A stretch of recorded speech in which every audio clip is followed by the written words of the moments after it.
Starbucks has fired its CEO. McDonald's global sales are declining. Burger King is changing its name. KFC is closing branches. Wait, what is all this? These are the results of consumer justice.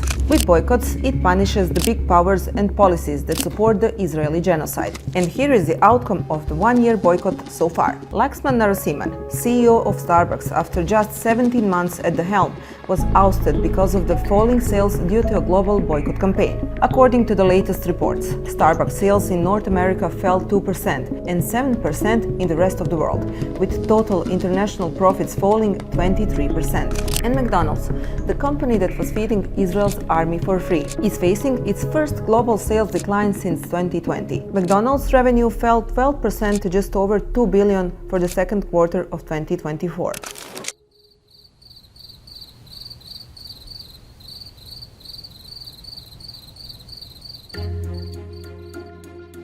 In the fallout of feeding a genocidal army and the significant impact of the boycott on business, McDonald's will buy out all 225 of its restaurants in Israel. And Burger King, which is currently going through a difficult period, you guessed it, because of the boycott, is taking off its crown in Turkey and becoming burger. The move, it says, is to embrace local culture and nurture a closer relationship with Turkish consumers. While some are putting on a mask, others are barely surviving. KFC is closing over 100 outlets in Malaysia, and KFC's first store in Algeria was shut down shortly after opening due to nationwide pro-Palestinian protests. Meanwhile, Coca-Cola is declining in every hemisphere. In Europe, the corporation is set to shut down 5 plants in Germany through 2025, and in the Middle East, together with Pepsi, it suffered a 7% drop in sales in the first half of the year. The company fared no better in Asia. For example, in Bangladesh alone, Coca-Cola sales fell by 23%. And the Pakistani factory that makes cans for Coca-Cola and Pepsi reported that sales fell by 11% in the first quarter.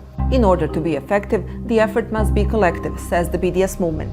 A survey of 15,000 consumers in 15 countries found that 1 in 3 people boycotted brands because of Israel's war in Gaza. That collective effort yielded results. The consumer boycott has put numerous companies to the test, both in the Arab region and in the world. While any boycott of supporters in Israel's genocidal campaign is welcome, the BDS movement directs consumers to boycott key and strategic players, such as Chevron, Intel, Siemens, and HP. The movement claims that a targeted boycott gives the best results because it affects the main suppliers of oil and technological components for assembling Israeli weapons. A targeted boycott also affects the Israeli economy.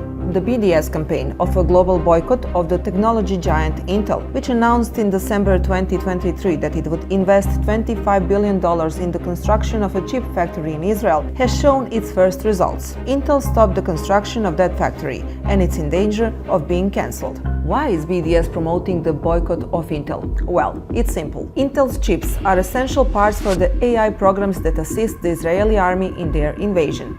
Also, BDS has reported that more than 45,000 Israeli companies closed as a result. Over 80% of startups have suffered damage, while over 50% of them have money to finance their work for less than the next 6 months. The number of so-called financial injections is also decreasing. In the first quarter of 2024, investments in Israeli companies decreased by 32% compared to the same period last year. Due to falling confidence in Israeli economy, the Korean Samsung Next firm closed its operations in Tel Aviv, and 2 large Japanese firms, Itochu Corporation and Nippon Aircraft Supply, severed relations with Israel's largest private arms manufacturer, Elbit Systems. And the German sportswear company Puma announced in December 2023 that it would not renew its contract with the Israel Football Association, which expires at the end of 2024. As Israel continues its genocidal mission in the Middle East, people all over the world are becoming more socially conscious consumers, spelling trouble for these industry giants' futures.